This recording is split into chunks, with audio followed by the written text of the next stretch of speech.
2 पास होगा। Then standard में यदि SMA 012 में इंटरचेंज यदि हो रहा है, account is standard but category change to SMA 0 और 1 2 या 3 to 1 या 0, तो SMA 3 यहाँ पर MOC 3 यहाँ पर उसके लिए पास होगा।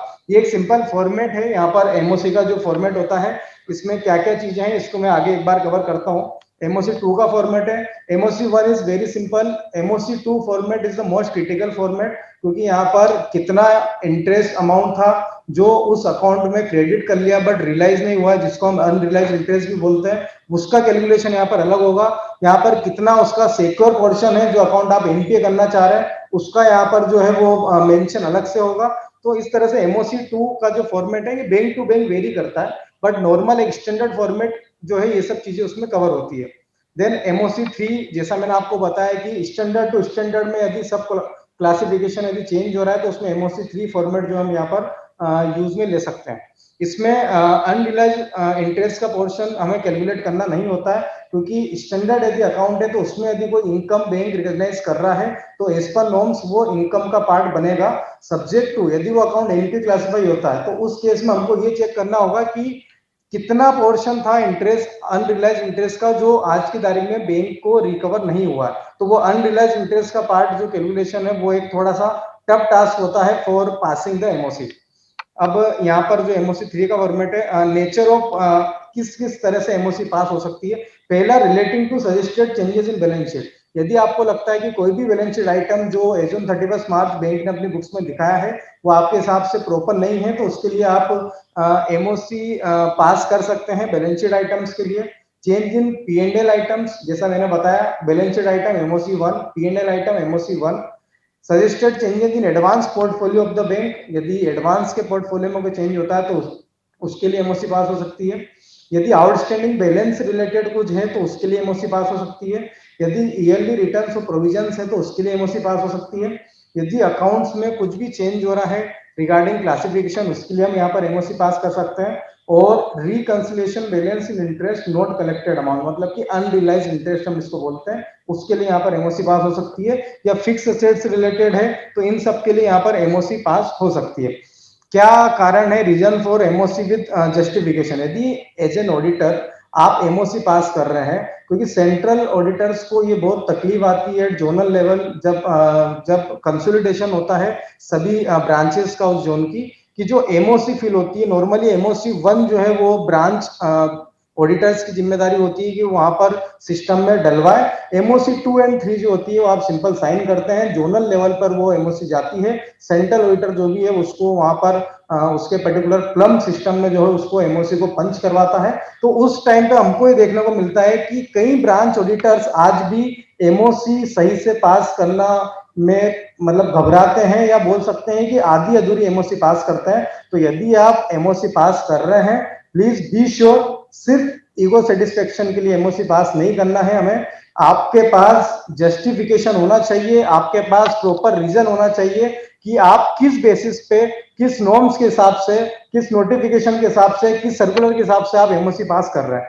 दूसरा, बोथ साइड एडिट, कई बार ऐसी MOC देखने को मिली है ब्रांच ऑडिटर्स के थ्रू जहां पर डेबिट साइड में 1 लाख का यदि इंपैक्ट आ रहा है तो क्रेडिट साइड में शायद 80,000 का इंपैक्ट आता है। तो प्लीज यदि MOC हम पास कर रहे हैं तो डेबिट एंड क्रेडिट साइड दोनों यहाँ पर साइड से दोनों टेलीड होना चाहिए, दोनों का जो इंपैक्ट है वो बराबर होना चाहिए।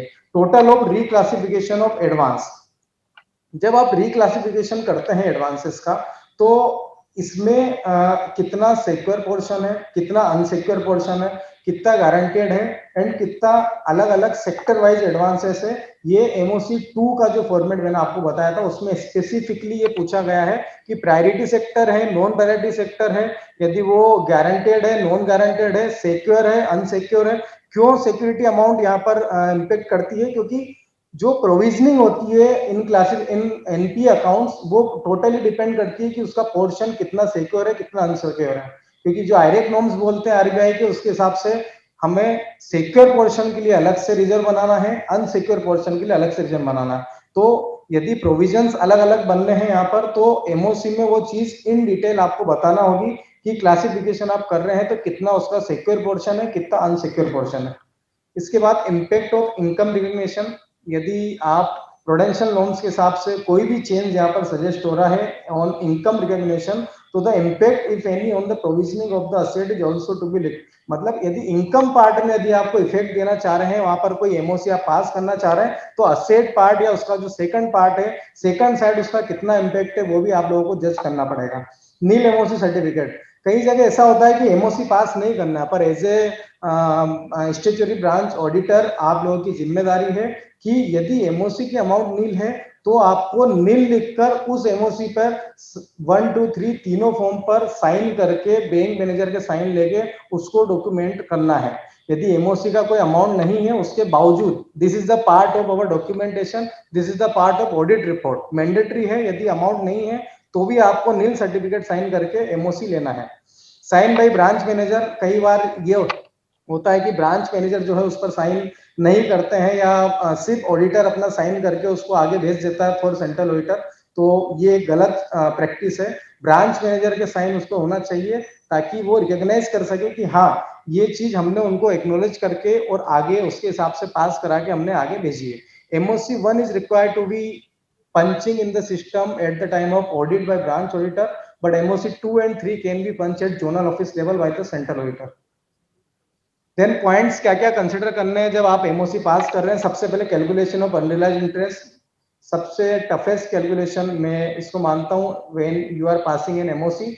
अनरियलाइज्ड इंटरेस्ट क्या होता है? मान लीजिए कोई अकाउंट क्लासिफाई का बैंक के द्वारा एज एन स्टैंडर्ड, उस पर जितनी भी इनकम रिकॉग्नाइज हो रही थी वो एज ए स्टैंडर्ड अकाउंट हो रही थी, जो कि सही थी, पर जैसे ही कोई अकाउंट आप एनपीए क्लासिफाई करते हैं, यदि वो अकाउंट स्टैंडर्ड था उसको आप अब आगे अपनी एमओसी के थ्रू एनपीए करना चाहते हैं, तो उस फैक्टर में हमको ये देखना पड़ेगा कि मान लीजिए 1 लाख रुपए मैंने इंटरेस्ट उस अकाउंट में डेबिट किया था, 80,000 रुपए का मेरा जो है वो उसमें से इंटरेस्ट क्रेडिट समेशन जो इस टोटल अकाउंट का वो 80,000 रुपए है, तो 20,000 रुपए वी हैव टू रिवर्स, मतलब 20,000 रुपए से हमको उसके प्रॉफिट को कम करना पड़ेगा यदि आप कोई स्टैंडर्ड अकाउंट को एनपीए क्लासिफाई कर रहे हैं। तो वो जो 20,000 रुपए का अमाउंट होगा वो कहलाएगा अनरियलाइज्ड इंटरेस्ट। तो ये कैलकुलेशन बहुत प्रॉपर होना चाहिए, day to day wise calculation ये पूरा होता है कि कितने दिन का कितना इंटरेस्ट लगा था, डेट ऑफ एनपीए क्या है, retrospective you have to calculate the unrealised interest portion and then mention in the MOC 2। Calculation of secure and unsecure portion, as I already mentioned that provisioning norms जो बोलते हैं वो बोलते हैं कि कितना एडवांसेस का पार्ट जो है वो सिक्योर है, कितना एडवांसेस का पार्ट जो है वो अनसिक्योर है, उसके ऊपर हमें रिजर्व एंड ऑल कैलकुलेशंस करना पड़ता है। Proper selection of MOC form, I have already mention MOC 1 stands for change in balance sheet or P&L item, MOC 2 is for any classification from standard to NPA or NPA to standard, or MOC 3 is for reclassification interchange between the standard accounts, that is SMA 012। so आप कौन सा form यहाँ पर select कर रहे हैं ये भी एक इम्पोर्टेंट है। And I recognise the presence of our next speaker sir, on behalf of Indore branch I welcome you. Just 5 minutes I am finishing sir, only 5 minutes। Then points क्या क्या चेक करने हैं? दूसरे, use codes while passing manual MOC.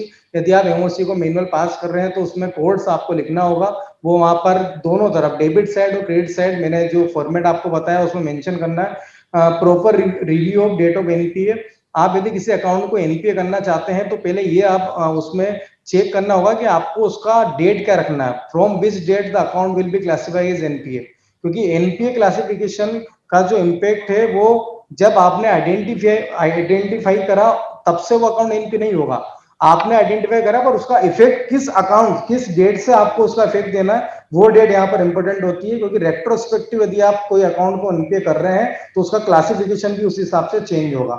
यदि वो हो सकता है कि 2 साल 3 साल पुराना, आप उसको 3 साल रेट्रोस्पेक्टिव डेट से यदि अकाउंट को एनपीए कर रहे हैं तो वो सब स्टैंडर्ड या जो भी डाउटफुल कैटेगरी है उसके हिसाब से हमको पीरियड वाइज इसमें कैलकुलेशन करना होगा। Working paper should be documented, मैं एमओसी के लिए स्पेसिफिकली इसलिए बोलूंगा क्योंकि सेंट्रल ऑडिटर हो या एचओ लेवल पे भी कई बार ब्रांच ऑडिटर्स को फोन लगा के ये पूछना पड़ता है कि सर आपने जो एमओसी पास करी है उसका आपका बेस क्या है, पर उस टाइम पे ब्रांच ऑडिटर्स के पास कोई जवाब नहीं होता है। तो इसलिए मेरा एक बार फिर मैं बोलूंगा कि आप यदि किस बेस पर आप एमओसी पास कर रहे हैं, उसके लिए आपके पास वर्किंग पेपर जो भी है, जो आपका बेस है, जिस सर्कुलर या नोटिफिकेशन के बेस पर जो आयरेक नॉर्म्स के हिसाब से आप आपकी एमओसी को पास करना चाह रहे हैं, वो आपके पास प्रॉपर होना चाहिए। मैं बचा हुआ पार्ट जो है वो कोशिश करते हैं, यदि समय रहता है तो इसको कवर करेंगे। मैं आमंत्रित करना चाहूंगा सीए रजत धनुका जी को for moderate the next session that is on agriculture advances. Thank you, Ankush.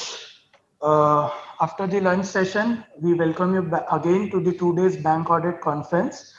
Our next session is related to advances, agriculture advances. We acknowledge the presence of Mr. T.R. Nandavar, sir. Before starting the session, I would just like to give a brief introduction about the speaker. Mr. Sanjeev Gadgil, sir, is an experienced banker working with Madhya Pradesh Gramin Bank as the chief manager. He is having a wide experience in the advances related to agriculture. He is currently taking care with the Madhya Pradesh Gramin Bank. We welcome you, sir. Since we are already getting delayed, without wasting time, I would like sir to please acknowledge the session. We welcome you, sir. Thank you sir. नमस्कार दोस्तों, मैं सबसे पहले तो ICI Indore को धन्यवाद देना चाहूँगा कि उन्होंने मुझे ये अवसर दिया कि आपके बीच में आकर कुछ एग्रीकल्चर फाइनेंस पर अपन बात करें। एक्चुअली जब मेरे को इस सेशन की बारे में बताया गया था कि एग्रीकल्चर फाइनेंस पे बोलना है, तो मुझे एग्जैक्टली ये नहीं पता था कि मेरे को क्या बोलना है उसमें, क्योंकि एग्रीकल्चर फाइनेंस एक बहुत बड़ा टॉपिक है। हम लोग जब फाइनेंस करते हैं तो राइट फ्रॉम केसीसी टू बड़े बड़े प्रोजेक्ट फाइनेंस तक बात करते हैं। और चूंकि सीए के लिए सेमिनार है, तो इट मीन्स कि हो सकता है कि आप लोग कोई प्रोजेक्ट फाइनेंसिंग की बात करना चाह रहे हो। मे बी पॉसिबल कि आप लोग स्वयं, क्योंकि आजकल सीए भी कई नए नए मतलब अदर बिजनेस में भी मतलब आगे आ रहे हैं, तो शायद एग्रीकल्चर बिजनेस में आगे बढ़ना चाह रहे हैं। और तीसरा एक ये था कि सीए जो है हमारे यहाँ पर ऑडिट पे भी आते हैं।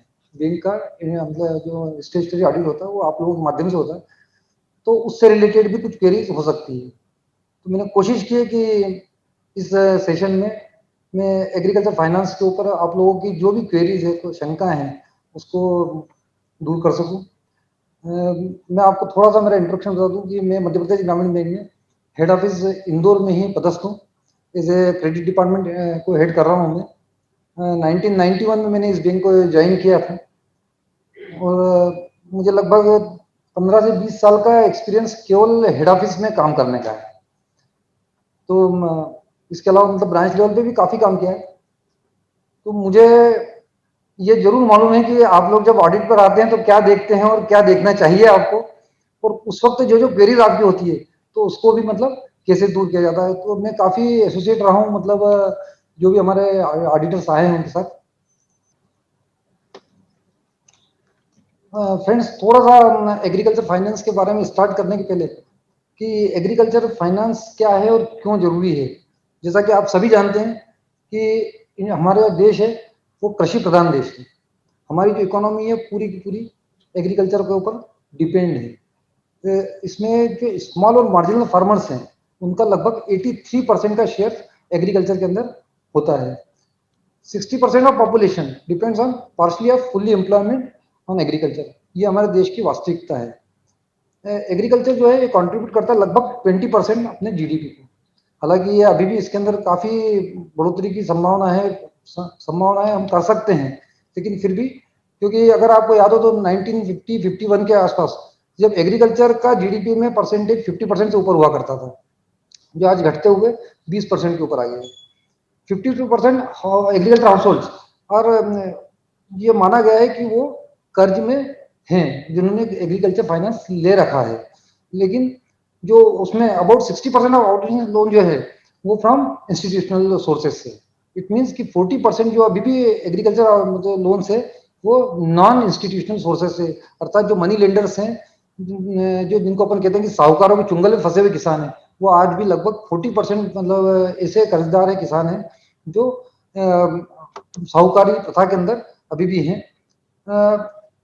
साथ ही साथ क्या है कि गवर्नमेंट ऑफ इंडिया ने भी एक अभी अपना एग्रीकल्चर इनकम चूंकि कम है, तो इसको फार्मर्स की एग्रीकल्चर इनकम को बढ़ाने के लिए 2022 तक डबलिंग करने का एक निर्णय लिया हुआ है कि government has decided to doubling the farmer income by 2022।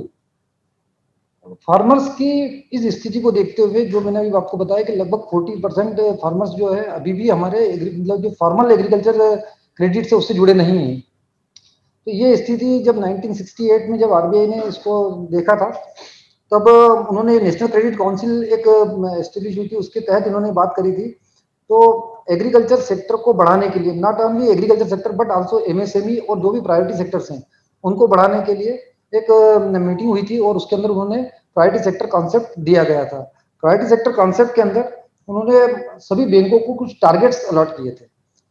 Particular her commercial banks के लिए ये टारगेट आज की डेट में 40% टारगेट है कि टोटल जो भी एग्रीकल्चर आउटस्टैंडिंग होगा उसका 40% एग्रीकल्चर टोटल प्रायोरिटी सेक्टर होना चाहिए। अगर मैं आरआरबी की बात करूं, बिकॉज मैं आरआरबी से हूं, तो हमारे लिए टारगेट है ये 75% का। हमारे टोटल क्रेडिट आउटस्टैंडिंग का एग्रीकल्चर नेट बैंकिंग क्रेडिट जो एनबीसी होता है, तो उसका 75% तक हमको टोटल प्रायोरिटी सेक्टर मेंटेन करना है।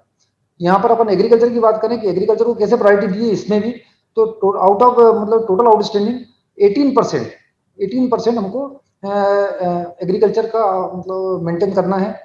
स्मॉल एंड मार्जिनल फार्मर को 10% एनबीसी होना चाहिए, मतलब NBC means adjusted net banking credit.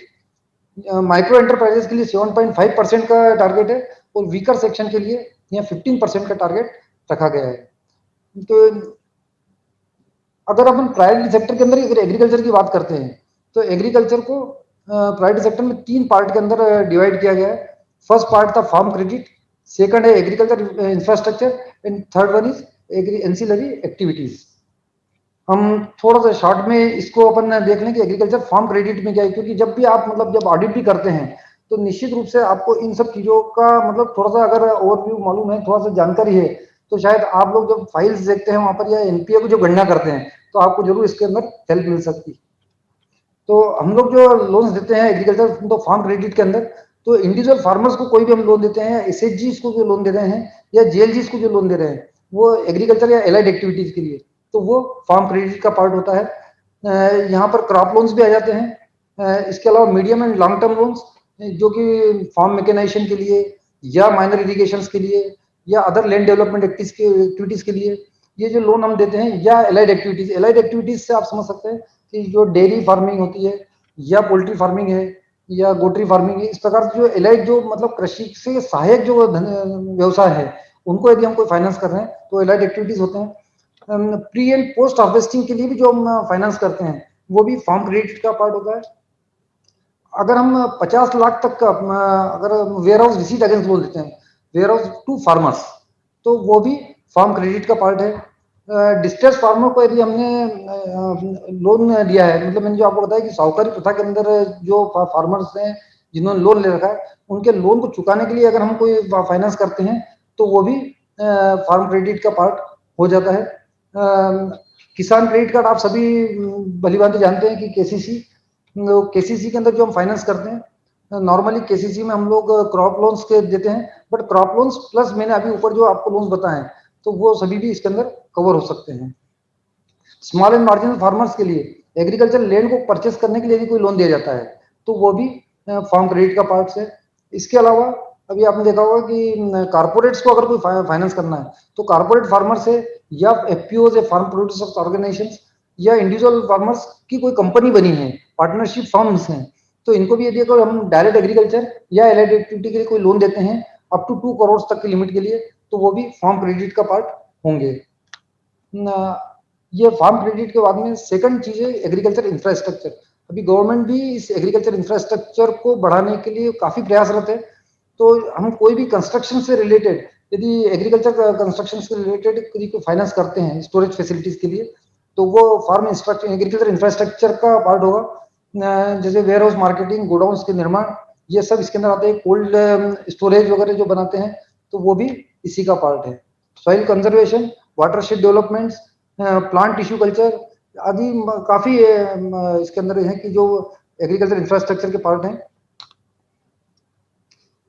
इसके साथ में तीसरा आप बताया कि एंसिलरी एक्टिविटीज के अंदर यदि हम 5 करोड़ तक का कोऑपरेटिव सोसाइटीज को अगर लोन देते हैं for disposing of their produce, तो वो एग्रीकल्चर एंसिलरी एक्टिविटीज में आता है। Loan to setting up of agri clinic and agri business, ये एग्रीकल्चर का एंसिलरी का पार्ट है। Food and agro processing units के लिए अगर हम 100 करोड़ तक का अगर फाइनेंस करते हैं तो वो भी एंसिलरी एक्टिविटीज है। एक कस्टम सर्विस यूनिट्स के लिए मतलब देते हैं। कस्टम सर्विस यूनिट्स जो होती है वो होता है कि जो भी फार्म मैकेनाइजेशन जो होना है, तो फार्म मैकेनाइजेशन के लिए अगर हम एक होता है कि जो फार्म मैकेनाइजेशन खुद परचेस किया और अपने ही खेत में उसका यूटिलाइज किया है। दूसरा होता है कि मैं किराए से देने के लिए अगर किसी को अपने यहाँ पे वो रख लेता हूँ, फार्म मैकेनाइजेशन करता हूँ, ट्रैक्टर ले रहा है, ट्रैक्टर के साथ में ट्रॉली है, उसके रोटावेटर वगैरह है, उसके इम्प्लीमेंट्स हैं, और उनको मैं किराए पर चलाता हूँ, तो that is custom hiring unit कहलाती है। तो वो अगर ऐसा किया है तो वो एंसिलरी एक्टिविटीज में कवर होगा। अब हम फाइनेंस कैसे करते हैं, यहाँ से थोड़ा सा आप लोगों को ध्यान देना होगा कि फाइनेंस हम दो टाइप के फाइनेंस करते हैं। एक होता है शॉर्ट टर्म फाइनेंस और एक होता है मीडियम या long term finance. Short term finance में केसीसी है, केसीसी के साथ साथ एक केसीसी अभी और नया इंट्रोड्यूस हुआ है, KCC animal husbandry for and fisheries को जो वर्किंग कैपिटल दे लगती है उसके लिए देते हैं। और तीसरा होता है warehouse receive against loan.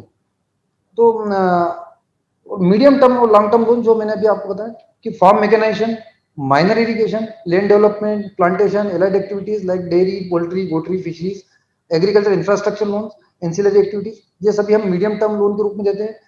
Normally short term loan up to 1 year तक के होते हैं और medium term loans 5 to 7 year और 11 ईयर्स तक भी हम इसके अंदर फाइनेंस कर सकते हैं, सब्जेक्ट टू इकोनॉमिक जो इनकम जनरेशन होता है उसके आधार पर इसका लेते हैं। जो डॉक्यूमेंटेशन होता है इसके अंदर कि क्या क्या डॉक्यूमेंटेशन हमको लगते हैं, तो वो बेसिकली केवाईसी जरूरत होती है अदर लोन्स की तरह। केवाईसी के बाद में लैंड रिकॉर्ड इसके अंदर बहुत ज्यादा आवश्यक है कि लैंड रिकॉर्ड क्या है। तो लैंड रिकॉर्ड में उसके अंदर B1 B2 रहता है, तो ये भी मालूम पड़ता है कि कौन सी क्रॉप वो फार्मर अभी ले रहा है और क्या उसको प्रपोज करना है, ये बाद में हमको बताता है। लैंड की हम सर्च करवाते हैं, सर्च के अंदर कोई दूसरा हम अपनी जिस कोई मतलब अदर एनकम्बरेंसेस नहीं होना चाहिए, इसको फ्री फ्रॉम ऑल एनकम्बरेंसेस लैंड होना चाहिए। यदि कोई हम इसे उसके लिए दे रहे हैं कि यहाँ पे कोई परमिशन की आवश्यकता है, लाइसेंसेस की आवश्यकता है, तो वो लाइसेंस या परमिशन साथ में लगते हैं। और जहाँ पर कोई असेट क्रिएट होने वाली है तो वहाँ पर कोटेशंस की भी आवश्यकता होगी कि क्या परचेस करना चाह रहे हैं। प्रोजेक्ट कॉस्ट कैसे डिसाइड करते हैं, तो केसीसी के लिए अगर हम बात करते हैं तो केसीसी में हमारे पास एक स्टेट लेवल टेक्निकल कमेटी या डिस्ट्रिक्ट लेवल टेक्निकल कमेटी द्वारा एक स्केल ऑफ फाइनेंस निर्धारित किया जाता है। तो जो स्केल ऑफ फाइनेंस है तो उसके साथ में वो scale of finance per hectare के हिसाब से रहता है। तो जो लैंड होल्डिंग फार्मर के पास है उसको मल्टीप्लाई करके हम मतलब उसका क्वांटम निकाल लेते हैं कि कितना उसको रिक्वायरमेंट है। यहाँ पे केसीसी के अंदर साथ साथ में वर्किंग कैपिटल की आवश्यकता उसको और लग सकती है, कंजम्पशन नीड की लग सकती है या पोस्ट हार्वेस्ट एक्टिविटी की लग सकती है।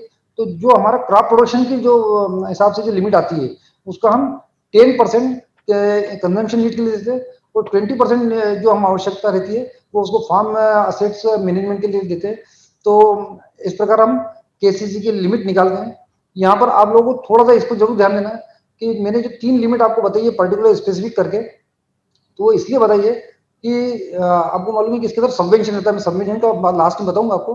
तो जो केसीसी के अंदर सबवेंशन रहता है तो सबवेंशन के लिए एक तो पूरे टोटल केसीसी के अंदर एक तो क्रॉप लोन्स जो क्रॉपिंग के लिए जो मैंने एक लिमिट हमने दी है वो लिमिट, प्लस जो पोस्ट हार्वेस्ट एक्टिविटीज के लिए हमने 10% दी है, केवल वही एलिजिबल रहती है।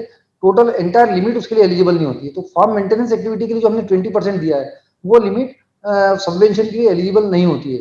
तो समटाइम हम बैंक में देख सकते हैं आप कि कई बैंक्स इस 20% लिमिट के ऊपर भी सबवेंशन क्लेम करती है। अप टू 3 लाख तक रहता है, तो अगर 3 लाख से नीचे अगर 20% आ जाता है तो उसके ऊपर भी सबवेंशन क्लेम हो जाता है, जबकि वो एलिजिबल नहीं है। इसी प्रकार टर्म लोन के लिए केसीसी के अंदर साथ में अब एग्रीकल्चर जो डेयरी के लिए और फिशरीज के लिए वर्किंग कैपिटल रिक्वायरमेंट है उसके लिए भी हम शॉर्ट टर्म केसीसी देते हैं केसीसी। यहाँ पर भी स्टेट लेवल टेक्निकल कमेटी ने एक स्केल ऑफ फाइनेंस निर्धारित किया है कि एक अगर पशु अगर एक है तो उसको 18,000 तक का, हम मतलब भैंस है तो 18,000 तक का दे सकते हैं, अगर गाय है तो 15,000 तक का दे सकते हैं। तो नंबर ऑफ एनिमल्स से हम कैलकुलेट करके और उसको हम केसीसी दे सकते हैं। इसके ऊपर भी गवर्नमेंट ऑफ इंडिया ने सबवेंशन दिया हुआ है। Warehouse receipt against loan भी हम दे सकते हैं, जो कि 6 महीने से 12 महीने तक की पीरियड के लिए रहता है। और इसका रिपेमेंट भी जब उसकी क्रॉप, जब उसकी जो स्टोर किया हुआ माल है वो जब सेल कर देते हैं तो उसके बाद उनको दे सकते हैं। टर्म लोन के लिए जो मैंने अभी आपको बताया कि टर्म लोन हम जो देते हैं 5 साल, 7 साल या 11 साल के लिए, तो जो उसकी आवश्यकता है, नॉर्मली नाबार्ड ने एक अपना scale of finance unit cost उसके लिए भी निर्धारित की है। हर एक आइटम के हिसाब से यूनिट कास्ट है कि इस आइटम के लिए हमको इतना मतलब लोन दे सकते हैं, उससे कम या ज्यादा हो सकता है। लेकिन जो नाबार्ड की यूनिट कास्ट है, तो यदि हमको नाबार्ड से उसके अगेंस्ट में रिफाइनेंस लेना है, तब उस पर्टिकुलर यूनिट कास्ट के आधार पर ही हमको उतना रिफाइनेंस अवेलेबल होगा। हालांकि हम लोग देखते हैं कि उनकी यूनिट कास्ट इतनी जेन्युइन रहती है कि शायद उसमें हमारा काम हो जाता है।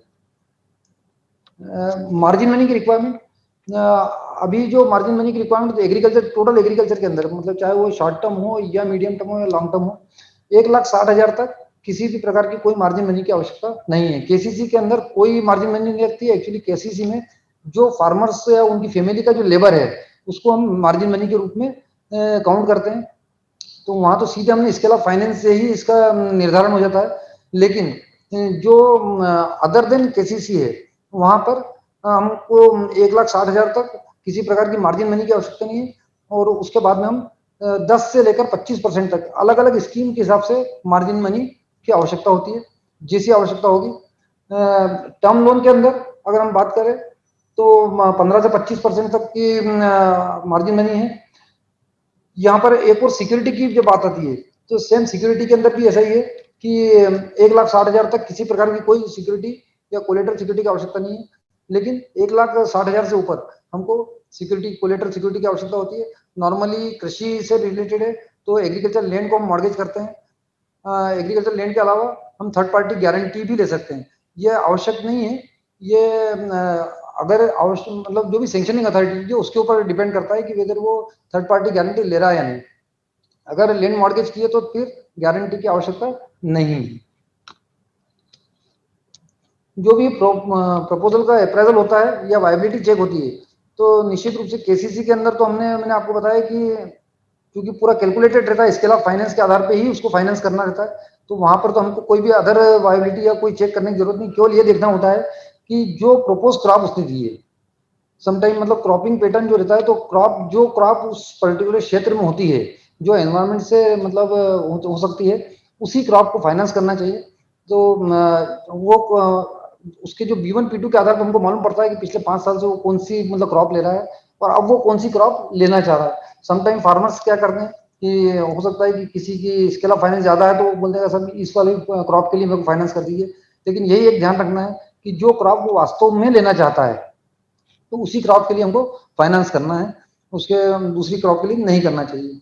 तो ये भी आप देख सकते हैं। अदर प्रोजेक्ट्स के लिए 5 से 7 साल तक मेरे ख्याल में कई आपके कस्टमर होंगे जो आपके पास आते होंगे प्रोजेक्ट रिपोर्ट बनवाने के लिए, तो हमको 7 साल से 9 साल तक विशेष रूप से रूरल गोडाउन के लिए या कस्टम हायरिंग सेंटर्स के लिए या एग्री क्लिनिक, एग्री बिजनेस के लिए हम लोग एक प्रोजेक्ट रिपोर्ट भी मतलब मांगते हैं। तो वो प्रोजेक्ट रिपोर्ट आप 5 से 7 साल तक का बना सकते हैं इनकम जनरेशन एक्टिविटी के आधार पर। यहाँ पर केवल इतना जरूर ध्यान रखना है कि वहां पे उनका DSCR, एवरेज DSCR 1.5:1 होना चाहिए। Rate of interest, agriculture KCC के अंदर rate of interest 7% up to 3 lakh तक है। ये गवर्नमेंट ऑफ इंडिया ने डिसाइड किया हुआ है कि 7% से ज्यादा नहीं ले सकते हैं। इसके ऊपर बैंक्स को 2% सबवेंशन मिलता है और प्रॉम्प्ट पेमेंट पे 3% सबवेंशन फार्मर को मिलता है। मीडियम और लॉन्ग टर्म के लिए रेट ऑफ इंटरेस्ट है वो बैंक्स अपने खुद डिसाइड कर सकती है। अभी एट प्रेजेंट हमारे यहाँ पर 10.5 से 11.5% का रेट ऑफ इंटरेस्ट चल रहा है। लेकिन हर बैंक के अपने अपने रेट हो सकते हैं, जैसे हाउसिंग लोन में आप देखते हैं या अदर ऑटो लोन्स में आप देखते हैं। तो ये बैंक टू बैंक डिफर करता है कि क्या रेट ऑफ इंटरेस्ट है। लेकिन आप लोगों से एक रिक्वेस्ट है कि यदि आप कोई प्रोजेक्ट रिपोर्ट बना रहे हैं तो इस बात का जरूर ध्यान रखें कि उस पर्टिकुलर बैंक जहाँ पे वो प्रपोजल लग रहा है उनसे जरूर पूछ लें कि भाई आपके यहाँ क्या रेट है। अदरवाइज क्या होता है कि जब हम लोग उस आपकी भेजी हुई प्रोजेक्ट रिपोर्ट को जब हम चेक करते हैं तो वहां पे वेरिएशन हो जाता है। समटाइम आपने अगर 10% से निकाल लिया, हमारे यहाँ अगर 12% रेट है तो वो चेंज हो जाएगा। अगर हमारे यहाँ पे आपने 12 से बनाया, हमारे यहाँ 10% है तो भी उसमें वेरिएशन आ सकता है। तो थोड़ा सा आप मतलब पता कर सकते हैं इसके अंदर। लोन का जो डिसबर्समेंट है, पर्टिकुलर केसीसी के अंदर जो डिसबर्समेंट है वो तो हम अकाउंट उसका केसीसी, एक आपको जानकारी दे दूं कि केसीसी के अंदर क्या होता है कि जो भी लोन है तो उसका जो अकाउंट खुलता है तो उसके अंदर ये सेविंग का भी उसके अंदर बेनिफिट है, मतलब उसको केसीसी अगर होल्डर है तो उसको अदर कोई सेविंग अकाउंट खोलने की आवश्यकता नहीं होती है। यदि उसमें डेबिट बैलेंस है तब तो उसके ऊपर इंटरेस्ट लगेगा, अगर उसके अंदर क्रेडिट बैलेंस आ जाता है तो उसको सेविंग के हिसाब से उसी अकाउंट के अंदर हम मतलब इंटरेस्ट देते हैं। तो इसके लिए उसको कोई अलग से आवश्यकता नहीं है, एक चेकबुक दे दी जाती है तो वो उससे जैसे सीसी लिमिट अपने अदर अकाउंट्स में एमएसएमई में होता है उसी प्रकार से उसका ऑपरेशन कर सकते हैं। नंबर ऑफ टाइम्स उसके अंदर मतलब ऑपरेशन किए जा सकते हैं। बाकी जितने भी अकाउंट्स हैं, जो टर्म लोन्स होते हैं उसके अंदर जो डिसबर्समेंट है वो डायरेक्ट सप्लायर्स को होता है, और मार्जिन मनी जो है उसकी हम जमा करवा लेते हैं पहले, मार्जिन मनी सहित टोटल डिसबर्समेंट जो सप्लायर है उसको दिया जाता है। यदि कोई चीज कंस्ट्रक्शंस की है तो वो उसका जो भी इधर जहाँ से वो स्वयं बना रहा है या कोई उसने अनुबंध किया है तो उसके आधार पर हम पेमेंट कर देंगे, लेकिन इसकी आवश्यकता पड़ती है। रिपेमेंट की अपन बात करते हैं, यहाँ पर थोड़ा आप लोगों को ज़्यादा आवश्यकता पड़ेगी रिपेमेंट के लिए कि रिपेमेंट किस प्रकार से होता है। मैंने केसीसी के अंदर आपको बताया कि केसीसी एक रिवॉल्विंग कैश क्रेडिट लिमिट है, नंबर ऑफ टाइम्स वो विड्रॉ कर सकता है, नंबर ऑफ टाइम्स वो जमा कर सकता है। तो उसके ड्रावल से हमको रिपेमेंट स्टार्ट होता है। तो जहाँ उसका फर्स्ट ड्रावल है तो फर्स्ट ड्रावल से 12 महीने, मतलब ईच ड्रावल से, सॉरी ईच ड्रावल से 12 मंथ्स, तो जो भी ड्रावल है उससे 12 महीने तक उसको रिपेमेंट का अवसर है। अगर उसने एक ड्रावल लिया है, सपोज कि जनवरी में लिया है, तो उसको इस ड्रावल का नेक्स्ट दिसंबर 31 दिसंबर तक उसको टाइम मिल जाएगा। लेकिन इन बिटवीन अगर उसने वो पैसा जमा कर दिया, सपोज कि मतलब मई में आता है, मई में आके उसने फिर से उसके अंदर अकाउंट के अंदर जमा करके फिर से निकाला है, तो उसकी जो जनवरी की जो डिमांड थी जो दिसंबर तक आनी थी वो शिफ्ट हो जाएगी मई पे। तो इस प्रकार से मतलब आपको ये चेक कर सकते हैं कि वेदर ये अकाउंट उसकी ड्यू डेट क्या है, क्योंकि ड्यू डेट से ही अगेन उसके आगे जाके उसका एनपीए का जो निर्धारण है वो वहां से ड्यू डेट से होगा, तो उसकी ड्यू डेट चेंज हो सकती है। इवन समटाइम क्या होता है कि जब हम लोग जब डिस्बर्समेंट करते हैं, तो सपोज कि मैंने अप्रैल के अंदर, अभी हमारा खरीफ सीजन चालू होने वाला है, किसी को 1 लाख की लिमिट दी है, तो 1 लाख अगर मैंने अप्रैल में दे दिया उसको, 15 अप्रैल को 1 लाख रुपए दे दिया, जब उसकी क्रॉप आती है जुलाई अगस्त सितंबर अक्टूबर में, तो उसने 1 लाख पूरा जमा नहीं किया लेकिन उसने 40,000 जमा किया उसमें, तो ये 40,000 इस 1 लाख के अगेंस्ट में हो जाएंगे। सपोज कि नेक्स्ट डे 15 अक्टूबर को आके वो उस 40,000 में से वापस से 30,000 या 40,000 फिर से हमसे ले जाता है, तो अब यहाँ पर आपकी ड्यू डेट क्या हो जाएगी कि जो मतलब मैंने पहले 15 अप्रैल को दी थी, तो अब वहां पे 60,000 बचे उसके, तो नेक्स्ट 15 अप्रैल तक तो उसको 60,000 जमा करना है। लेकिन ये जो अक्टूबर में आके जो 40 ले गया है, तो इस 40,000 के लिए due date October next year की हो जाएगी। तो ये यहाँ पर अपने को जरूर देखना चाहिए कि उसने कितनी बार और कहाँ कहाँ रोटेशन किए, तो उससे इसी प्रकार से उसका जो भी पहले जो क्रेडिट्स जो भी आते हैं वो पहले डेबिट किया हुआ उसको एडजस्ट करते हैं। तो ये कह रहा आपकी अकाउंटिंग तो आप लोगों को सभी को मतलब बहुत अच्छे से मालूम होगी। इसके बाद में कैश क्रेडिट टर्म लोन के लिए, एग्रीकल्चर रिलेटेड एक्टिविटीज के लिए जो हम लोग लोन देते हैं, तो उसका जो रिपेमेंट है नॉर्मली ये अगर मैंने आपको बताया कि जो डायरेक्ट एग्रीकल्चर के से रिलेटेड है, सपोज फार्म मैकेनाइजेशन है या फिर माइनर इरिगेशन से रिलेटेड है या प्लांटेशन से रिलेटेड है, तो ऐसे जो डायरेक्ट एग्रीकल्चर के अकाउंट्स हैं तो उनके लिए नॉर्मली हम लोग हाफ ईयरली इंस्टॉलमेंट रखते हैं। और इनके अंदर भी जो ड्यू डेट रहती है हाफ ईयरली रहेगी।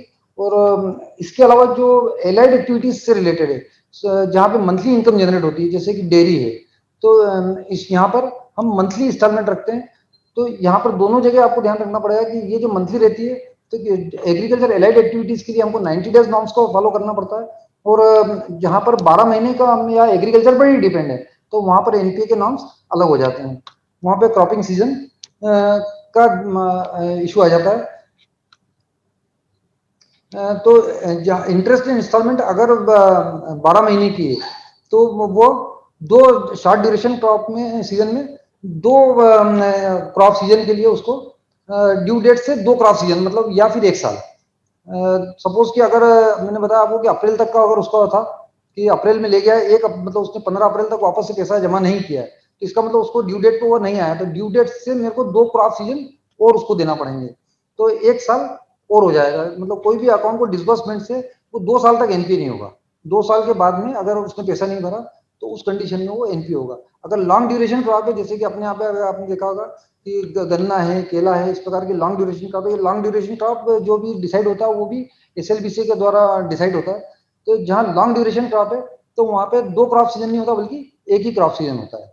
तो इसको जरूर ध्यान दें कि जब हम केसीसी के पर्टिकुलर केसीसी के इसमें जब हम एनपीए को निर्धारण करते हैं तो वो कौन सी क्रॉप के लिए लोन दिया है। अगर वो लॉन्ग ड्यूरेशन क्रॉप के लिए लोन दिया है तो उसको ड्यू डेट से एक क्रॉप सीजन के लिए हमको टाइम देना है, क्योंकि उसका ऑलरेडी 1 साल या उससे ज्यादा का समय रहता है। और अगर वो शॉर्ट ड्यूरेशन क्रॉप से तो वहां पर आपको 2 क्रॉप सीजन का ध्यान देना होगा। इसी प्रकार अगर वो एलाइड एक्टिविटीज के लिए तो वहां पर आपको 90 डेज नॉर्म्स को फॉलो करना है।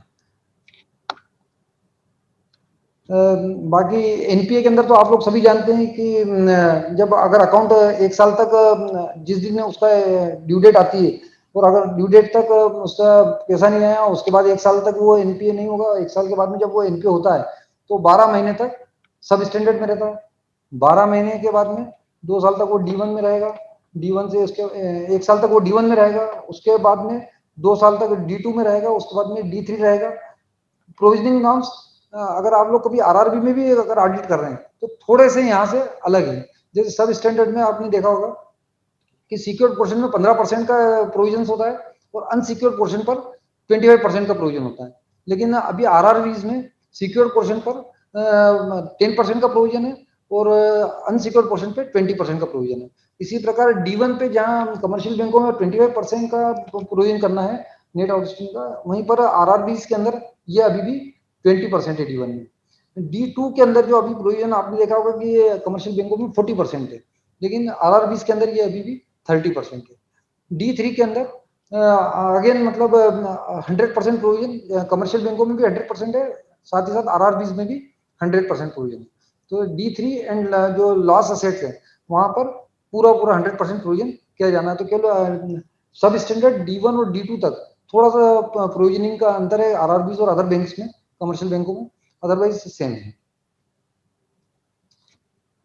जो सबवेंशन का मैंने आपसे जिक्र किया था, क्योंकि ये अगर आपको एनपीए से रिलेटेड कोई भी आपकी क्वेरीज हो तो आप जरूर मेरे से बाद में पूछ लीजिएगा। सबवेंशन का मैंने जिक्र किया क्योंकि सबवेंशन एक ऐसा आइटम है जो सभी बैंक्स केसीसी को दे रही है और इसके अंदर भी हमको जब सबवेंशन का हम क्लेम जब सबमिट करते हैं तो निश्चित रूप से वो सीए से ऑडिटेड होना चाहिए। तो ये ज्यादा जरूरी है कि ये सही कैलकुलेट किए जाएं। तो पर्टिकुलर मैं अगर यहाँ पर आरआरबीज का इसलिए जिक्र कर रहा हूँ क्योंकि मैं आरआरबी में हूँ, लेकिन यही नॉर्म्स कमर्शियल बैंकों पर भी लागू होते हैं। तो एक तो पहली चीज है कि केसीसी के अंदर 3 लाख तक के लिए जो क्रॉप लोन्स के लिए हमने केसीसी दिया उसमें 3 लाख तक सबवेंशन अवेलेबल है। साथ साथ मैंने आपसे जिक्र किया कि ये डेयरी और फिशरीज के लिए भी सबवेंशन गवर्नमेंट ऑफ इंडिया ने लागू किया है, तो वो केवल 2 लाख तक अवेलेबल है। डेयरी और फिशरीज के लिए अगर हमने केसीसी दिया तो उसकी लिमिट है 2 लाख। लेकिन यहाँ पे अब एक और चीज यहाँ पे चीज देखना है कि यदि किसी फार्मर को मैंने केसीसी फॉर क्रॉप लोन्स भी दिया हुआ है और साथ साथ केसीसी फॉर डेयरीज भी दिया हुआ है, तो इन दोनों की जो एग्रीगेट लिमिट होगी वो भी अप टू 3 लाख तक ही केसीसी के वो सबवेंशन के लिए एलिजिबल होगा। तो अगर मैंने किसी को already KCC crop loans 3 lakh का दिया हुआ है तो इट मीन कि अगर उसके बाद मैंने डेयरी केसीसी के लिए कोई भी फाइनेंस किया हो तो वो सबवेंशन के लिए एलिजिबल नहीं है। अगर मैंने 2 लाख का क्रॉप लोन केसीसी दिया है तो मैक्सिमम 1 लाख तक उसको इधर डेयरी केसीसी मिल सकता है। लेकिन डेयरी केसीसी और फिशरीज के लिए मैक्सिमम लिमिट 2 लाख है। अगर सपोज किसी को मैंने केसीसी दिया ही नहीं है क्रॉप लोन का, लेकिन अगर उसको मैंने 3 लाख का केवल डेयरी केसीसी दिया है, क्योंकि डेयरी केसीसी के लिए जरूरी नहीं कि एग्रीकल्चर लैंड हो, तो उसको मैंने अगर 3 लाख का केसीसी दिया हुआ है डेयरी केसीसी वर्किंग कैपिटल के लिए, तो वहां पर उसको 2 लाख तक के लिए एलिजिबिलिटी बनेगी। तो ये हमको देखना है, इसी लिमिट तक हम जहां जितने जहां तक सबवेंशन की पात्रता है वहां तक हम इसको 7% पे देते हैं और उसके ऊपर बैंक का अपना रेट रहता है जिसके ऊपर हम फाइनेंस करते हैं। विशेष रूप से जो मैंने आपको कहा कि इसके अंदर एक और चीज देखना है कि हम लोग इस जो फाइनेंस एग्रीकल्चर फाइनेंस करते हैं तो वहां पर हमको नाबार्ड से रिफाइनेंस भी मिलता है। तो यहाँ जो देखने वाली चीज आएगी कि सबवेंशन तो हमने मतलब क्लेम कर लिया, लेकिन नाबार्ड ये कहता है कि जो अमाउंट इस पर्टिकुलर फाइनेंस के अगेंस्ट में मैंने नाबार्ड से जो रिफाइनेंस ले लिया है, जो बैंकों ने रिफाइनेंस लिया है, तो वो रिफाइनेंस अमाउंट के ऊपर सबवेंशन नहीं मिलेगा बैंक को। तो अब अगर हमने सपोज की हम लोग क्या करते हैं कैलकुलेशन के लिए कि चूंकि सबवेंशन की कैलकुलेशन ब्रांच लेवल पे होती है, अकाउंट टू अकाउंट होती है, लेकिन रिफाइनेंस जो लिया जाता है वो बैंक पूरा लेता है। तो अब ये बड़ा डिफिकल्ट है कि मैंने किस अकाउंट के अगेंस्ट में कितना रिफाइनेंस लिया है ताकि मैं वहां पे निकाल लूं। मतलब तो ब्रांच जो कैलकुलेट करती है वो तो सपोज कि 1 लाख का खाता है तो वो 1 लाख के खाते के ऊपर पूरा एक्चुअली अपने हिसाब से कैलकुलेट कर लेगी। हम लोग हेड ऑफिस लेवल पे क्या करते हैं कि जब हमारा टोटल सबवेंशन बन जाता है तो टोटल सबवेंशन बनने के बाद में जो रिफाइनेंस हमने लिया है उस रिफाइनेंस के ऊपर कितना सबवेंशन बनना चाहिए, तो उसको हम उसमें से टोटल में से माइनस कर देते हैं, ताकि मतलब नाबार्ड से जब अपन क्लेम करते हैं, गवर्नमेंट से जब क्लेम करते हैं नाबार्ड के थ्रू, तो वो उसके अंदर रिपीट में ना आए। और जब गवर्नमेंट से हमको जब सबवेंशन आ जाता है, तो उसके बाद में हमने जो नाबार्ड से जो रिफाइनेंस ले रखा है, उसके ऊपर जो हमने इंटरेस्ट सबवेंशन कैलकुलेट करा है, उसको हम प्रोविजन करके रख देते हैं अलग से। बाद में उस प्रोविजन को मिलाकर हम संबंधित ब्रांच को भेज देते हैं। तो ये हमारे यहाँ की अकाउंटिंग पॉलिसी होती है, ताकि जो गवर्नमेंट के जो नॉर्म्स है उसका भी वायलेशन ना हो, और प्रॉपर जो भी सबवेंशन है वो उस ब्रांच तक उसका सबवेंशन प्रॉपर पहुंच जाए। इसी प्रकार प्रॉम्प्ट पेमेंट के ऊपर जो हमको सबवेंशन देना है, तो प्रॉम्प्ट पेमेंट के ऊपर अगर उसको मैंने आपको ड्यू डेट बता दी कि 12 महीने के अंदर उसको रिपेमेंट करना है, तो यहाँ पर आपने अगर किसी फार्मर ने 12 महीने के अंदर उसने उसका लोन का रिपे करा है, तो वो सबवेंशन के लिए प्रॉम्प्ट पेमेंट के लिए एलिजिबल हो जाएगा। एक विशेष चीज सबवेंशन में अब आपको एक और बात देखना है कि यहाँ पर दो टाइप के काम होते हैं। एक तो ये होता है कि मैंने जिस साल में लोन दिया है, सपोज कि मैंने 19-20 के अंदर मैंने लोन दिया था, तो 19-20 के अंदर जो मैंने लोन दिया तो उसी साल में उसने रिपेमेंट भी कर दिया, या तो हमको क्या करना पड़ेगा कि 19-20 का हमने लिया है, 19-20 दिया तो प्रॉम्प्ट पेमेंट का भी सबवेंशन कैलकुलेट हो जाएगा 19-20 के दौरान। तो लेकिन सारे अकाउंट्स के अंदर, लगभग सभी अकाउंट में जो भी ऑपरेटिव अकाउंट्स होते हैं, ये आपने मैंने जब आपको बताया कि ये cash credit revolving cash credit limit है, तो डेफिनेटली 19-20 में जो लोन लिया हुआ है वो 20-21 में भी कंटिन्यू करेगा। तो यहाँ पर एक एडिशनल सबवेंशन का भी कॉन्सेप्ट आ जाता है। तो जो साल अभी जैसे 20-21 का साल चल रहा है, तो जो 20-21 के अंदर डिसबर्समेंट हुआ है, तो उसका जो कैलकुलेशन होगा वो करंट ईयर सबवेंशन कहलाएगा। लेकिन ऐसे अकाउंट जो 19-20 में डिसबर्समेंट किए हैं, तो उसका अगर 20-21 में मैं कैलकुलेट मतलब क्लेम करूंगा, तो वो एडिशनल सबवेंशन होगा। सपोज कि मैंने अक्टूबर 2020 के अंदर फाइनेंस किया है, तो अक्टूबर से लेकर मार्च तक का जो मैंने सबवेंशन किया था 20 का, तो वो तो मैंने उसका क्लेम किया था करंट ईयर सबवेंशन मतलब मार्च के अंदर। लेकिन 1 अप्रैल से लेकर अक्टूबर तक का अब जो पीरियड बचा है, तो मैं इस साल एडिशनल सबवेंशन में उसको क्लेम करने वाला हूँ। तो इसी प्रकार प्रॉम्प्ट पे के अंदर यहाँ एडिशनल के अंदर नहीं आएगा। अगर 19-20 में मैंने अगर फाइनेंस किया है, उसका रिपेमेंट 20 में हुआ है, 20-21 में, तो ये 20-21 के मतलब एडिशनल जाएगा 19-20 के, और 20-21 में ही दिया है, 20-21 में ही रिपेमेंट हो गया है, तो वो रेगुलर रिपेमेंट रेगुलर प्रॉम्प्ट पे का उसमें कैलकुलेट उसमें आएगा। क्लियर है? कोई डाउट हो तो पूछ लीजिएगा आप मुझसे।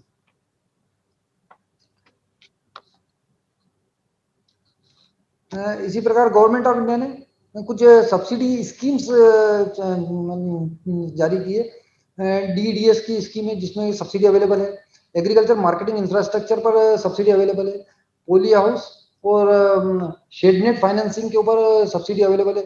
काफी अच्छी सब्सिडी है। AMI स्कीम्स के अंदर लगभग 33% तक की सब्सिडीज अवेलेबल है।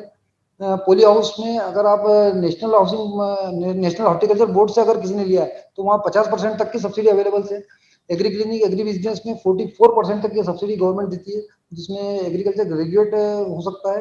अदर देन एग्रीकल्चर ग्रेजुएट जिसने एग्रीकल्चर सब्जेक्ट अगर उसका है, तो वो भी इसके लिए एलिजिबल होगा। यहाँ पर एक आवश्यक जरूर चीज है एग्री क्लिनिक के लिए कि वो मैनेज करके एक संस्था है, यहाँ पे अपने मध्य प्रदेश में भोपाल में है, वहाँ से ट्रेनिंग जरूरी है उसके लिए। कस्टम हायरिंग एक्टिविटीज के लिए अप टू 10 लाख तक की 50% या अप टू 10 लाख तक की सब्सिडी इसके अंदर भी अवेलेबल है। तो अगर आपके कोई क्लाइंट्स हो जो इन सब्सिडीज का लाभ लेके इन योजनाओं में लोन लेना चाहें, तो आप जरूर उनको मतलब बता सकते हैं। मैं इसके बाद आपका ध्यान एक एग्रीकल्चर इंफ्रास्ट्रक्चर फंड की ओर जरूर आकर्षित करना चाहूंगा, क्योंकि यहाँ पर भी इंटरेस्ट सबवेंशन है। हालांकि हमारी बैंकों ने अभी इसके अंदर फाइनेंस नहीं किया है, क्योंकि इसके अंदर फाइनेंस करने के लिए जरूरी है कि गवर्नमेंट ऑफ इंडिया से पहले MOU साइन होना चाहिए। हम लोगों ने MOU साइन करके दिया हुआ है, लेकिन अभी तक गवर्नमेंट से उसका अप्रूवल नहीं आया। लेकिन हो सकता है कि अदर कमर्शियल बैंकों में कहीं पर जिन्होंने एग्रीकल्चर इंफ्रास्ट्रक्चर फंड में फाइनेंस किया है, तो वहां पर आपको मिल सकता है। इस फंड के अंदर भी जो विशेषता यही है कि एग्रीकल्चर इंफ्रास्ट्रक्चर फंड मतलब सपोज कि वेयर हाउस के लिए अगर किसी ने फाइनेंस किया है, तो उसको वहां पर कैपिटल सब्सिडी वेयर हाउस की जो भी गवर्नमेंट की AMI स्कीम के अंदर मिल रही है वो मिलेगी मिलेगी। एट द सेम टाइम उसको 3% का गवर्नमेंट से AMI फंड के अंदर AIF फंड के अंदर सबवेंशन भी 3% से अवेलेबल होगा, सब्जेक्ट टू कि उसने मतलब मिनिमम 10% की मार्जिन दी हो। और ये इसके लिए लोन लिमिट है 2 करोड़ तक, 2 करोड़ तक। और इसका एक और उन्होंने दिया है कि जैसे रेट ऑफ इंटरेस्ट है, तो रेट ऑफ इंटरेस्ट मैक्सिमम 9% होना चाहिए। 9% से ज्यादा रेट ऑफ इंटरेस्ट उस पर्टिकुलर अकाउंट पर ना हो, तो वो 3% का interest subvention government agriculture infrastructure fund के अंदर भी आप प्रोवाइड करेगा। इसी प्रकार agriculture animal husbandry infrastructure fund भी इन्होंने एक अभी दिया है। ये सब आत्मनिर्भर भारत के स्कीम में 2020-21 में अभी इन्होंने इशू किए हैं ये। तो यहाँ पर भी इंटरेस्ट सबवेंशन 3% तक का है। जो इसके अंदर फाइनेंस अगर किया है तो उन लोगों को 3% तक का इसमें इंटरेस्ट सबवेंशन होगा। जो लोन है वो 90% तक के प्रोजेक्ट कॉस्ट का इसके अंदर हम लोन दे सकते हैं। मार्जिन मनी इसमें एक विशेष चीज ये भी है कि इसके अंदर एमएसएमई को भी लोन दिया जा सकता है। मतलब ये आपने अभी तक एग्रीकल्चर का देखा होगा, लेकिन जो डेयरी से एनिमल हस्बेंड्री से रिलेटेड यदि कोई इस प्रकार से प्रोसेसिंग यूनिट्स अगर वो लेते हैं तो ऐसे माइक्रो और स्मॉल एंटरप्राइजेस जो हैं वो भी इसके अंदर एलिजिबल होंगे और उनको भी यहाँ पर सबवेंशन मिलेगा। एक विशेष चीज और भी है इसके अंदर कि यहाँ पर क्रेडिट सीजीटी एमएससी से क्रेडिट गारंटी भी इसके अंदर अवेलेबल है। इसके अलावा अभी माइक्रो फूड प्रोसेसिंग इंडस्ट्रीज भी आपने देखा होगा, एंटरप्राइजेस भी देखे होंगे, यह भी काफी इसमें गवर्नमेंट इनको उठाने का बहुत ज्यादा प्रयास कर रही है। ऑलमोस्ट 2 लाख से ज्यादा माइक्रो फूड प्रोसेसिंग जो यूनिट्स है वो उनको मतलब डायरेक्टली असिस्टेड है इस स्कीम के अंदर। इसी स्कीम के अंदर विशेषता केवल इतनी है कि केवल वही लोग पात्र होंगे जो अभी एग्जिस्टिंग यूनिट के अंदर माइक्रो फूड एंटरप्राइजेस के अंदर जुड़े हुए हैं, एक्सपीरियंस पर्सन है, मतलब नए व्यक्ति को इसके अंदर लोन नहीं देना। तो जो लोग ऑलरेडी काम कर रहे हैं उनको अपने व्यवसाय को बढ़ाने के लिए यदि फंड की रिक्वायरमेंट आती है तो हम एमएफई के अंदर मतलब उसको लोन दे सकते हैं। अगेन यहाँ पर सबवेंशन नहीं, लेकिन यहाँ पर कैपिटल सब्सिडी है। 35% तक की कैपिटल सब्सिडी इसके अंदर अवेलेबल है, मैक्सिमम अप टू ₹10 लाख तक की। मार्जिन मनी यहाँ पर केवल 10% है। तो अपने यहाँ पर अभी माइक्रो फूड के अंदर काफी अच्छा स्कोप है कि इसके अंदर फाइनेंस हो सकता है। और आप लोगों के भी अगर कोई कस्टमर इसके अंदर जो क्लाइंट्स हैं वो अगर लेना चाहे जो यूनिट से जुड़े हुए हैं और उनको अपना बिजनेस बढ़ाने के लिए अगर इंटरेस्टेड हो तो वो लोग इसके अंदर आ सकते हैं। तो फ्रेंड्स, अब आप लोगों की अगर कुछ क्वेरीज एग्रीकल्चर फाइनेंस से रिलेटेड या सबवेंशन से या एनपीए से, कि एनपीए आप कैसे देखेंगे, तो मैं जरूर आपको इसमें वो कर सकता हूँ। प्रॉम्प्ट पेमेंट से मीनिंग ये है सर कि जो भी अपने ड्यू डेट जो दी हुई है, ड्यू डेट्स मीन्स अब मैंने आपको बताया कि केसीसी के अंदर उसको 12 महीने के अंदर पे करना है। तो अगर उसने उसके ड्यू डेट के पहले पेमेंट कर दिया है ड्यू डेट तक तो वो प्रॉम्प्ट पे कहलाएंगे। अगर उसके ड्यू डेट तक उसने पेमेंट नहीं किया तो प्रॉम्प्ट पेमेंट का नहीं मिलेगा, लेकिन बैंक को जरूर उस डेट तक का ड्यू डेट तक का सबवेंशन मिलेगा। तो 40,000 पे मिलेगा उसको, 40,000 पे मिलेगा, 60,000 पे फिर नहीं मिलेगा। लेजर है ना सर, लेजर है। रिपोर्ट जनरेट होती है हर मतलब उसमें मिल जाएगी आपको। हाँ बिल्कुल बिल्कुल, सबकी रिपोर्ट्स रहती है।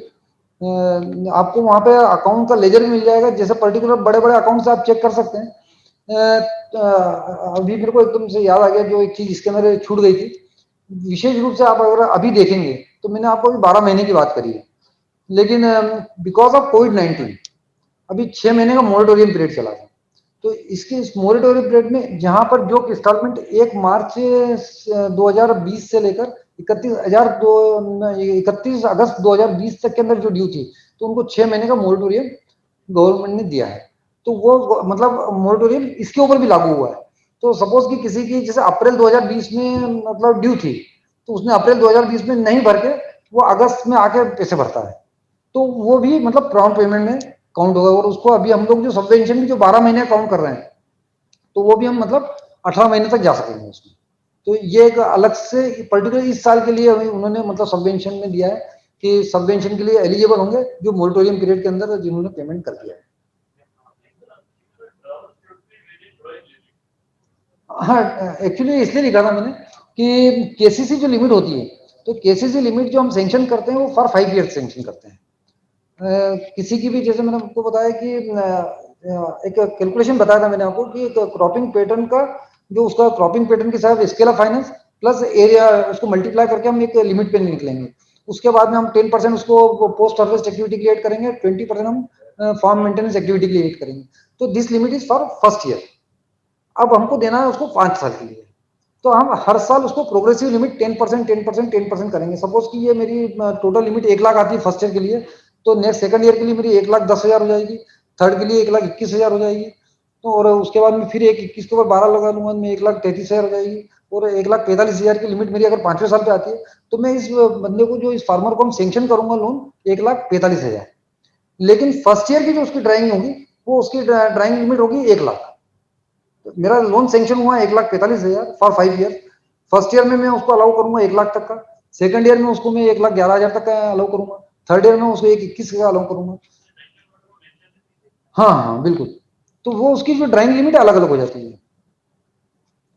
तो नॉर्मली क्या है कि केसीजी एक ऐसा प्रोडक्ट है कि जो 10% हम बढ़ा रहे हैं, तो आप अच्छे समझ सकते हैं कि रेट ऑफ इंटरेस्ट हमको 7% लगाना है, उस पर भी 3% हमको जो देना है बेनिफिट प्रॉम्प्ट पेमेंट का। तो इट मीन्स कि उसको जो पेमेंट करना है उसको 4% से इंटरेस्ट पे करना है। तो आप ये सही देख सकते हैं कुछ सर्विस चार्जेस, जबकि 3 लाख तक तो कुछ चार्जेस भी नहीं लगना है। कुछ इंश्योरेंस की, क्रॉप इंश्योरेंस का जरूर उसके अंदर डेबिट होगा। तो टोटल मिला के उसको एक साल में अगर 1 लाख का लोन दिया है तो 4% प्लस 1,000 1,200 1,500 रुपए अगर सपोज कि उसको क्रॉप इंश्योरेंस का लग गया, तो बहुत से बहुत हो जाएगा तो 2,000। तो कुल मिला के वो 1 लाख का जो आउटस्टैंडिंग का जो होगा टोटल आउटस्टैंडिंग 1,06,000 होगा। लेकिन नेक्स्ट ईयर उसकी जो ड्राइंग लिमिट हो जाएगी वो 1,11,000 हो जाएगी।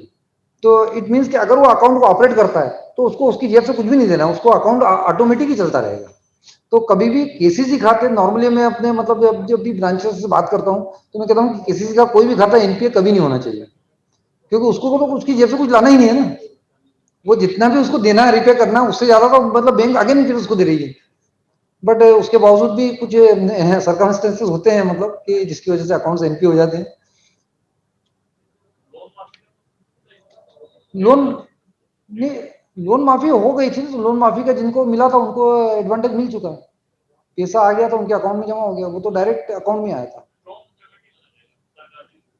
हाँ वो तो उसके रिकवरी मानी जाएगी ना सर, रिकवरी मानी जाएगी उसके लिए। कई बार एक चीज और भी आती है, कभी कभी आप देखेंगे कि नॉर्मली फार्मर्स क्या करते हैं, इसके ऊपर बड़ी काफी हर समय हम लोग जब बात करते हैं तो क्वेश्चंस आते हैं कि सेम डे आता है फार्मर, उसका 1,08,000 7,000 8,000 उसकी मतलब आउटस्टैंडिंग हो गई है, वो आएगा और वो मतलब सपोज कि वो हो सकता है कि वो 8,000 रुपये ब्याज की लेके आए, और वो 1,08,000 की क्रेडिट एंट्री होती है और 1 लाख की डेबिट एंट्री होती है। उस वक्त तो मतलब आप लोग काफी ऑब्जेक्शन लेते हैं भाई कि ये तो मतलब गलत है कि उसने तो उस 1 लाख रुपए तो लाया ही नहीं है, वास्तव में वो 8,000 ही लेके आया और सेम डे अगर लेके गया है तो। बट एक तो बैंकिंग के अंदर प्रैक्टिस कुछ ऐसी डेवलप हो गई कि अब इसको रोकना मतलब काफी कठिन हो गया है। और दूसरी तरफ हम लोग इसमें ये भी कहते हैं कि सपोज कि उसने 1,08,000 रुपए पूरे भी लाके जमा कर दिए, खाते में जमा कर दिए, और सेकंड किसी को उसने चेक इशू कर दिया 1 लाख का, तो शायद हम उसको रोक भी नहीं सकते हैं। तो जो भी प्रैक्टिस है वो प्रैक्टिस की जगह अब चल रही है, क्योंकि जिस दिन हम लोगों ने पूरा एंटायर अमाउंट अगर डिमांड करने की कोशिश करी तो शायद बहुत बड़ा एनपीए हमारे सामने खड़ा हो जाएगा। तो ये एक प्रैक्टिस है, इसको आप लोग भी अब कंसिडर कर सकते हैं वैसे, क्योंकि इसके अंदर सच गलत कुछ नहीं है। वो उसका पैसा ला रहा है, जमा कर रहा है, उसके बाद विड्रॉ कर रहा है।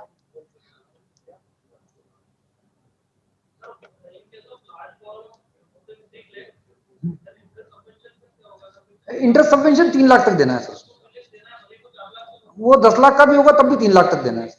3 लाख तक की उसकी लिमिट है, तो 3 लाख तक बस केवल आपको उसमें जो विशेष ध्यान रखना है कि 3 लाख तक की तो पात्रता है, लेकिन फार्म मेंटेनेंस एक्टिविटी का पोर्शन तो उस 3 लाख तक के उसमें नहीं है, क्योंकि बड़े वाले बारो उसमें तो कोई जरूर दिक्कत नहीं आएगी, क्योंकि 3 लाख उसकी क्रॉप में आ जाएगा। लेकिन जहां पर आप जो 3 लाख से अंदर की जहां लिमिट है, तो वो जरूर आप इसको देखें कि 3 लाख के अंदर की लिमिट के अंदर फार्म मेंटेनेंस एक्टिविटी को तो इन्होंने मतलब उसमें नहीं लिया। नहीं, सबवेंशन तो बैंक को मिल रहा है ना। देखो दो प्रकार के मैंने बताया, सबवेंशन दो है, सबवेंशन दो है। एक तो होगा सबवेंशन बैंक को, तो बैंक को तो उसकी ड्यू डेट तक, जब से उसने लिया है उससे ड्यू डेट तक तो बैंक को मिलेगा ही मिलेगा, क्योंकि बैंक ने उसको 7% के ऊपर लोन दिया हुआ है, तो 2% बैंक को तो मिलेगा ही मिलेगा। अगर उसने ड्यू डेट के अंदर विद इन 12 मंथ्स उसने अगर उसका लोन का रिपेमेंट कर दिया है, तो उसको प्रॉम्प्ट पे ही मानते हुए उसको 3% का एडिशनल सबवेंशन दिया जाएगा। अगर उसने पेमेंट नहीं किया तो उसको 3% का अलग से नहीं दिया जाएगा। बाकी 3 लाख टू 3 लाख तक की लिमिट तक, 3 लाख से ऊपर कोई सबवेंशन नहीं मिलेगा।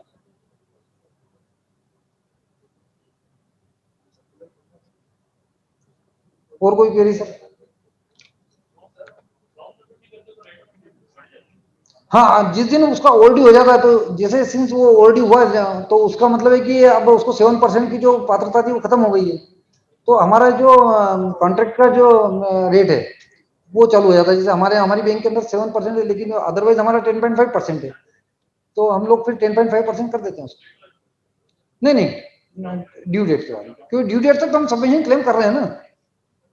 जहां तक हमने सबवेंशन क्लेम किया है 7% दिया, वहां तक तो हम उसको मतलब नहीं बढ़ाएंगे, लेकिन अब जिस दिन से वो डे 1 ओवरड्यू हुआ वहां से उसके ऊपर लग जाएगा। और जिस दिन उसने वापस से उसको मतलब जमा कर दिए खाते के अंदर और वो रेगुलर हो गया खाता, तो उसके बाद वो अगेन 7% चालू हो जाता है, तो वहां पे फिर मतलब चेंज कर देते हैं। तो ये हमारे यहाँ पे मतलब प्रोसीजर सेट प्रोसीजर है, मतलब कंटिन्यूस होता रहता है। तो ठीक है फ्रेंड्स, आज आप लोगों के बीच में आकर काफी अच्छा लगा। मुझे उम्मीद है कि आपको थोड़ी आपकी कुछ क्वेरी के अंदर वो मिला होगा, फिर भी अगर आपको कोई अगर क्वेरीज हो तो निश्चित में जवाब दूंगा। Thanks. Small and marginal farmers के लिए अपन दे सकते हैं परचेज ऑफ एग्रीकल्चर के लैंड के लिए। नहीं, 12 कैसे होगा जब तक उसके पास लैंड ही नहीं, तो वो तो आएगा ना। कोई फार्मर है मतलब कि जो छोटे किसान है उसको अगर कोई जमीन लेना है वो तो उसके लिए दे सकते हैं, बट इसके अंदर एक विशेष चीज ये देखना पड़ती है कि नॉर्मली मतलब जब जमीन खरीदने की बात आती है, आजकल एग्रीकल्चर लैंड की प्राइस इतनी ज्यादा हो गई है कि इकोनॉमिक वायबिलिटी नहीं बैठती फिर उसकी। अगर वायबल है तो निश्चित दे सकते हैं, क्योंकि अगर 1 हेक्टेयर की अगर अभी आज की तारीख में अगर अपन मालवा रीजन के अंदर बात कर रहे हैं, तो अगर मैं 1 बीघा अगर जमीन खरीदने जाता हूँ तो मेरे को 5 से 7 लाख रुपए लग जाएंगे। अब 1 लाख 1 बीघे से मेरा जो उत्पन्न आएगा, जो मेरा प्रोडक्शन आएगा, वो शायद 5 लाख का रिपेमेंट नहीं कर पाएगा। तो वो इकोनॉमिक वायबिलिटी नहीं होने से नहीं, पर ऐसी जगह जहाँ पे कि अगर सस्ती जमीन है, अगर फार्मर को मिल रही है और वो खरीद रहा है और उससे अगर उसका रिपेमेंट अगर वो प्रॉपर कर सकता है, इकोनॉमिक वायबल है, तो अपन उनको फाइनेंस कर सकते हैं। पर स्कीम है और वो प्राइवेट सेक्टर के अंदर भी आएगा। सर ब्रजेश अग्रवाल जी की एक क्वेरी है कि suppose agriculture crop CC is given in September 19 and repayment is due on 31st May 2020, but payment is not received in May 20 and October 20 being 2 crop season, so whether it will be classified as NP or not. मई 20 में उन्होंने loan लिया है, नहीं एक minute, given in September 19, Yes. ठीक है, और मई 20 के अंदर रीपेमेंट इज ड्यू ऑन, नहीं मई 20 में कैसे आएगा, ये काहे के लिए दिया है क्रॉप के लिए, तो मतलब सितंबर 19 में अगर दिया है तो उसकी ड्यू डेट सितंबर 20 आएगा, 20 रहेगा। तो मई 20 नहीं होगा। बट इवन दो मतलब अगर मई 20 भी है अगर उसको, और तो 2 क्रॉप सीजन अगर उसको अपने को करना पड़ेगा तो मई 21 चला जाएगा, मई 21 तो में इट मीन्स कि classify मतलब मार्च 21 में तो वो एनपीए नहीं होगा कम से कम, अगर ड्यू डेट अगर मई भी रखी है तब भी नहीं होगा। ठीक, थैंक यू सर। चलिए बाकी जो क्वेरीज है वो हम जो अगला सेशन है हमारा उसमें हम कोशिश करी हम लोगों ने कि हम बाकी सभी जो रिलेटेड क्वेरीज है वो कवर कर पाए। So thank you so much sir once again, you have been taking out time out of your busy schedule and accept our invitation on very shorter notice. Thank you once again.